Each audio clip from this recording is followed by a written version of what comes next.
স্কুলে ভর্তি হওয়াকে কেন্দ্র করে চরম উত্তেজনা নদিয়া রানাঘাটের পাল চৌধুরীর উচ্চ বিদ্যালয়ে। বিদ্যালয় কর্তৃপক্ষ আজকে আমাদেরকে জানাচ্ছেন, যেটা এতদিন কোনো ক্লিয়ারিফিকেশন দেননি ওনারা।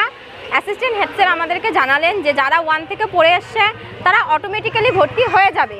কিছু সংখ্যক বাচ্চা নাকি ক্লাস 4-এ ভর্তি হয়েছে। এবার আমি একজন সিঙ্গেল প্যারেন্টস, সেই কারণে আমি বিভিন্ন মিটিংয়ে আসি এবং খাতাপত্রে সই করতে গিয়ে আমি জানি আমাদের স্কুলের 109টি উইথ গার্লস বাচ্চা আছে।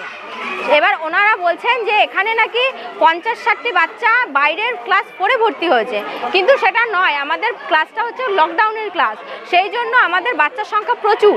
এবার ওনারা বলছে ওনাদের ক্যাপাসিটিতে ওনারা এত সংখ্যক সিট নাকি দেবেন না। ওনারা বিভিন্ন রকম কথা বলছেন, কিন্তু ওনারা এই সহযোগিতাটা আগে করেননি। এখন বলছেন যারা 3-তে বা 4-এ ভর্তি হয়েছে তাদের ভর্তি কি হবে না হবে সেটা ঊর্ধ্বতর কর্তৃপক্ষ কালকে এসআইয়ের সঙ্গে মিটিং আছে, তারা জানাবেন, মিটিংয়ের পর জানাবেন। এখন তারা কোনো কিছু বলতে পারবেন না। আর যারা 1 থেকে পড়েছে বলছে আপনারা বাড়ি চলে যান, আপনারা অটোমেটিক চলে আসবেন, প্রমোট হয়ে যাবে 5-এ, আপনাদের আর নতুন করে কিছু করতে হবে না। আপনারা শুধু শুধু আন্দোলন করছেন। আমরা তো শুধু শুধু রাস্তায় নেমে আসিনি, আমরা আজকে বিপদে পড়েই রাস্তায় নেমেছি।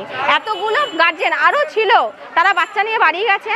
এরা শুধু শুধু মহিলা মানুষ, তাদের বাড়িতে গৃহকর্ম থাকে, কেউ কেউ হয়তো অফিসিয়াল চাকরিও করে, তারা সে সমস্ত কিছু রেখে আজকে 3 দিন ধরে আমরা রাস্তায়।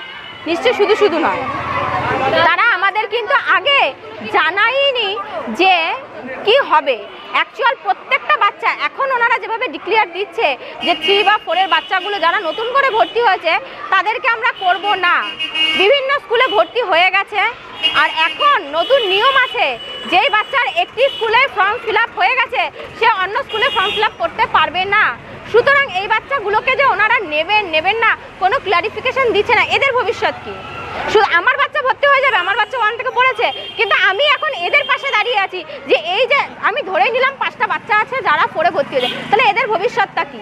এরাও তো কোনো স্কুলে ভর্তি হবে, তাহলে তাদের কোনো ক্লিয়ারিফিকেশন দিচ্ছে না। বলছে এটা আজকে কিছুক্ষণ আগে তারা বলছে এসআইয়ের সঙ্গে মিটিংয়ের পরে তারা জানাবে। সিট যখন কম তাহলে আগে এই বাচ্চাগুলোকে নিয়ে নিক। তাহলে এইটা আগের থেকে প্রসেসিংটা ফেলা উচিত ছিল যে এই বাচ্চাগুলোকে নেব, এদের জন্য আলাদা করে কোনো নিয়ম করব। যে বাচ্চাগুলো ওনাদের কাছে নিশ্চয়ই কোনো প্রমাণ আছে, প্রমাণ সাপেক্ষে ওনারা বলছেন যে কিছু বাচ্চা ক্লাস 4-এ ভর্তি হয়েছে, তখন তাহলে গার্জেনদের সঙ্গে বলতো যে এই বাচ্চাগুলোকে আমরা লটারিতে ফেলবো কি আলাদা কোনো প্রসেসিং আছে, আপনারা সেটা নিন। সেটা তো তারা বলছে না, আমরা কি করব?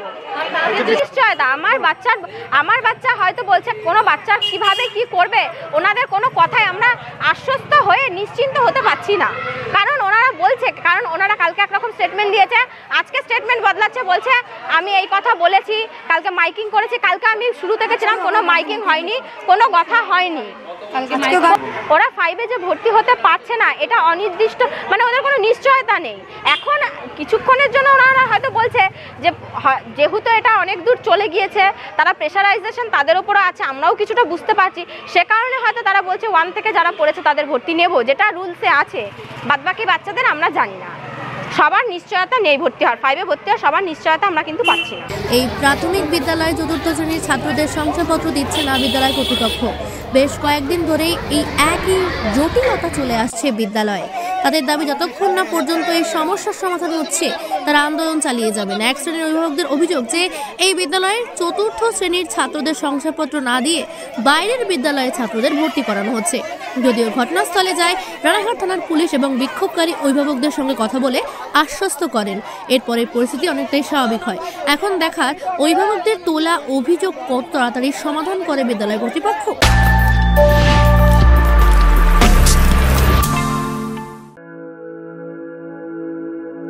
আপনি কি জটিল কিছু সমস্যায় ভুগছেন, সমাধান পেতে চান? যোগাযোগ করুন প্রখ্যাত জ্যোতিষ ও তান্ত্রিক মনসারাম ভট্টাচার্যের কন্যা মনসা কন্যার সাথে। প্রখ্যাত জ্যোতিষ ও তান্ত্রিক মনসা কন্যা হাওড়া জানবাড়ি ও হাতিবাগানের নিজস্ব মন্দিরেও বসেন। যোগাযোগ 9830106967 আর 9239655323।